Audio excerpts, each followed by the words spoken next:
A esquerda sente-se muito bem com o pensamento único. Não há como comparar isso com as vertentes conservadoras e liberais hoje reunidas nesse amplo campo chamado de direita. A tradição liberal conservadora produziu as instituições parlamentares que deram abrigo à divergência e criaram um conjunto de proteções às liberdades individuais, o que permitiu o crescimento da pluralidade de opiniões. Soma-se a isso um princípio há muito adotado pela esquerda, inclusive no Brasil, a chamada unidade na ação. Embora correntes da esquerda discordem entre si, elas sempre vão às urnas e fazem campanha abraçadas.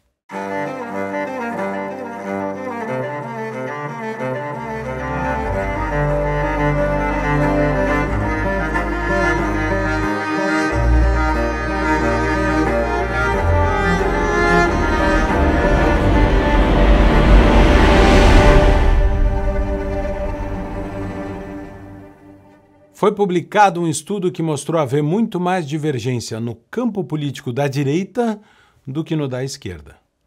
Usando um avançado modelo de estudo de redes de relacionamento, o estudo publicado pelo British Journal of Social Psychology apresentou essa figura, que mostra uma concentração muito maior de opiniões na esquerda, em azul, e uma dispersão muito maior na direita, em vermelho. Esse achado tem sim explicação. Na verdade, tem explicações, ao menos 3. A primeira grande explicação pode estar na origem e na estrutura do pensamento socialista. O socialismo, o comunismo, sempre foi um plano, um projeto, um desenho de um arranjo político, econômico e social pensados para atingir um determinado fim. Friedrich Hayek, o maior pensador liberal do século XX, explicou um conceito fundamental para entender o capitalismo. Ou melhor, a economia de mercado. É o conceito de ordens espontâneas. Para ele, o que chamamos de capitalismo é um tipo de organização semelhante à linguagem, ao idioma. Um arranjo que não foi criado de forma centralizada e que não atende a um objetivo específico identificado, atribuído por uma única pessoa. Essas ordens são resultado da ação humana, mas não do desenho humano. O mercado vai se desenhando à medida em que as pessoas vão atuando. Não existe alguém que tenha sentado e organizado o mercado no mundo todo. Por isso mesmo, ele é extremamente complexo e composto de uma quantidade de informação que ninguém detém. Hayek explicou a complexidade do mercado e dizendo que ela era tão grande que não caberia na cabeça de uma só pessoa. Pois bem, o socialismo é o contrário. O socialismo nasce de um plano. E isso vale tanto para a ideia de socialismo em si, como para a economia sob um regime socialista. A ideia de socialismo foi inventada. Ela nasce de escritos de autores específicos e, principalmente hoje, deriva de Karl Marx e talvez de Rousseau. O pensamento da esquerda nasce e bebe de escassas e modernas fontes. A economia, em um projeto socialista, também é centralizada, organizada top-down, por assim dizer, o contrário de uma economia de mercado. Já o que chamamos hoje de direita assemelha-se muito mais a uma ordem espontânea. É impossível apontar uma fonte única, um pensador que tenha dado forma ou fundamento a toda a direita. O próprio conservadorismo é um conceito que foi forjado ao longo do tempo, muito mais para definir uma determinada conduta ou uma atitude política do que um projeto ou um programa. Por isso mesmo, a agenda conservadora varia ao longo do tempo e também em função de quem o está fazendo oposição. O liberalismo também, embora tenha nascido em tempos mais recentes, ele tem em si tantas correntes e vertentes que é difícil rastrear com precisão a sua fonte comum. O que dizer da democracia cristã, então? Ou de outras vertentes tão complexas e díspares que alguém dirá que nem cabem no conceito de direita? Liberalismo e conservadorismo não são projetos de sociedade, no sentido de que estão concebidos a partir da conduta ou dos direitos individuais compreendendo a sociedade como resultado das ações humanas. Nem liberais nem conservadores têm um desenho social detalhado para o qual desejam caminhar. Não são utopias e nem têm um molde no qual queiram fazer caber a sociedade. Não é de estranhar, por isso, que a esquerda tenha uma gama de divergência mais restrita e uma certa propensão a conformar-se.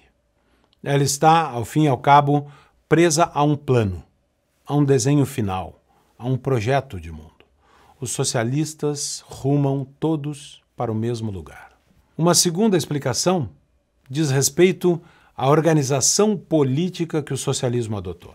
O socialismo, além de ser essencialmente um plano proposto com um fim específico de produzir uma determinada ordem social, quase sempre se organizou em modelos de imposição de partidos únicos. Foi assim na União Soviética, é assim na China e na Coreia do Norte, assim como em Cuba, e foi assim também na Alemanha Oriental, embora outros partidos existissem no papel. A herança do pensamento revolucionário das origens do socialismo também produz os seus efeitos.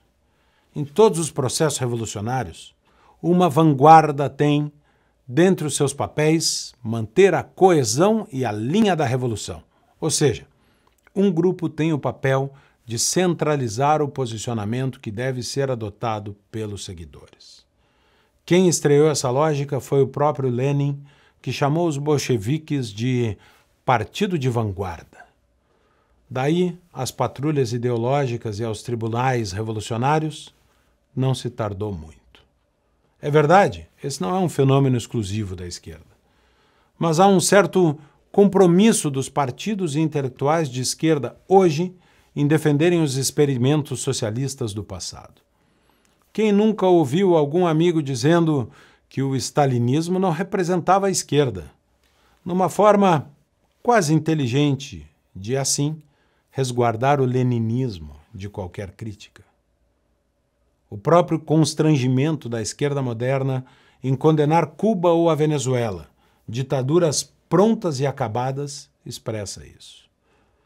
Não é contra a centralização, a ditadura, a imposição ideológica, apenas contra os excessos do stalinismo.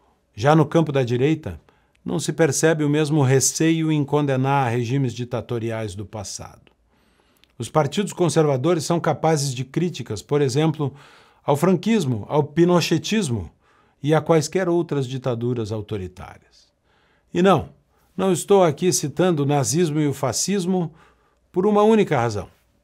Não os considero regimes de direita. Isso não é apenas uma questão de opinião, mas de uma análise histórica, filosófica e econômica mais profunda. Tanto o fascismo quanto o nazismo foram movimentos de forte centralização estatal, controle econômico, supressão das liberdades individuais e culto ao Estado como instância suprema da sociedade. Características que estão em frontal oposição aos princípios básicos do liberalismo e do conservadorismo clássico, que são as duas grandes raízes ideológicas da direita. O fascismo, por exemplo, foi explicitamente antiliberal. Benito Mussolini, ex-militante socialista, rejeitava tanto a democracia liberal quanto o livre mercado. O Estado fascista italiano intervinha fortemente na economia, controlava sindicatos, fixava preços e promovia um corporativismo estatal. O próprio Mussolini declarou: tudo no Estado, nada fora do Estado, nada contra o Estado. O nazismo, por sua vez, além do seu caráter autoritário, totalitário e militarista, também promoveu um controle rígido da economia, dirigindo os meios de produção segundo os interesses do Estado nazista. O Partido Nazista, como o próprio nome indica, Partido Nacional Socialista dos Trabalhadores Alemães, tinha um programa com forte ênfase em políticas socialistas, nacionalistas e coletivistas. Ambos os regimes tinham como denominador comum a rejeição da democracia liberal, a hostilidade ao livre mercado e o desprezo pelas liberdades individuais. Em essência, colocaram o poder estatal como eixo central da vida política, econômica e social. Uma característica muito mais próxima das experiências de esquerda autoritária do que da tradição liberal conservadora. Fato é que as experiências socialistas e comunistas se concretizaram através da centralização política, da emanação de um comando a partir de uma autoridade central. Isso valia para a organização da economia, para o aparato partidário, mas valia também para a própria opinião das pessoas. O bom revolucionário, chamado por Marx de proletário, esperava sentado em frente ao rádio ou lia no Pravda, jornal oficial da União Soviética, a opinião que haveria de defender com lealdade canina como sinal de sua obediência ao partido e adesão à revolução. A esquerda sente-se muito bem com o pensamento único. Não há como comparar isso com as vertentes conservadoras e liberais hoje reunidas nesse amplo campo chamado de direita. A tradição liberal conservadora produziu as instituições parlamentares que deram abrigo à divergência e criaram um conjunto de proteções às liberdades individuais, o que permitiu o crescimento da pluralidade de opiniões. Soma-se a isso um princípio há muito adotado pela esquerda, inclusive no Brasil, a chamada unidade na ação. Embora correntes da esquerda discordem entre si, elas sempre vão às urnas e fazem campanha abraçadas. Veja-se o caso do PSOL. Nascido da expulsão de deputados do PT por não aceitarem votar a reforma da Previdência de Lula em 2003, o PSOL se apresentou como uma oposição de esquerda. Heloísa Helena chegou a dizer publicamente que o PT era o partido dos corruptos. Mas vai e vem a eleição e o PSOL está onde? Abraçado ao PT. Se não no primeiro turno, com certeza no segundo. Ou seja, a diferença filosófica entre a esquerda e a direita se traduziu numa diferença muito concreta em termos de organização política. Uma terceira explicação, mais moderna, é o desdobramento atual de tudo isso que dissemos. A esquerda adotou um discurso de diversidade. Com isso, buscou, na verdade, valorizar o identitarismo, uma estratégia de radicalizar grupos militantes dentro de determinadas minorias. Já tratamos isso em outros programas. A esquerda moderna adotou como plano a presença de vários representantes de diversas minorias, mas sempre e quando esses representantes repitam o mesmo discurso. Para eles, as minorias só são legítimas se são de esquerda. Os grupos identitários, assim, acabam por se reforçar uns aos outros, por propagar o pensamento da esquerda. Diversidade, para eles, passou a significar rostos, pessoas diferentes com discurso idêntico. Diversidade não representa necessariamente pluralidade. Pluralidade significa divergência, discordância, opiniões no plural, e ter uma opinião contrária passou a ser hoje politicamente incorreto. Uma expressão que suscita forte reação na direita, mas não na esquerda. A direita hoje é quem representa a defesa da liberdade de expressão, o direito de divergir, de ser contra, de ousar pensar diferente. E isso explica, em tempos de redes sociais, o que o estudo mostrou. As opiniões da esquerda se aproximam, são um cluster, um agrupamento que reflete pouca divergência. A direita, por sua vez, dá espaço a uma variedade mais ampla de posicionamentos. Talvez tenha sido sempre assim. Basta contrastar a posição de Vladimir Lenin e a de Thomas Jefferson sobre liberdade de imprensa, por exemplo. Lenin, pai da Revolução Russa, escreveu: "Para o governo dos trabalhadores e camponeses, liberdade de imprensa significa a libertação da imprensa da opressão capitalista e a propriedade pública das fábricas de papel e das impressoras." Ou seja, o governo é o único dono dos jornais.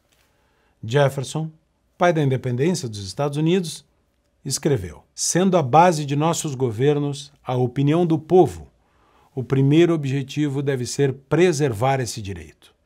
E se me fosse dado decidir entre termos um governo sem jornais ou jornais sem um governo, não hesitaria um só momento em preferir esta última opção. Ou seja, o governo é resultado das opiniões do povo e não a origem delas. De todo modo, a maior divergência pode significar um desafio eleitoral importante para a direita. Afinal, é mais difícil reunir quem diverge tanto. Mas essa amplitude de pensamento também representa maior liberdade, maior espaço. E isso atrai cada vez mais e mais pessoas. Uma coisa, depois de tudo isso, é certa. Se alguém achava que as redes sociais tinham produzido uma direita radicalizada, com pensamento único, que era um perigo à liberdade e à democracia, pode começar a olhar para o outro lado do espectro político.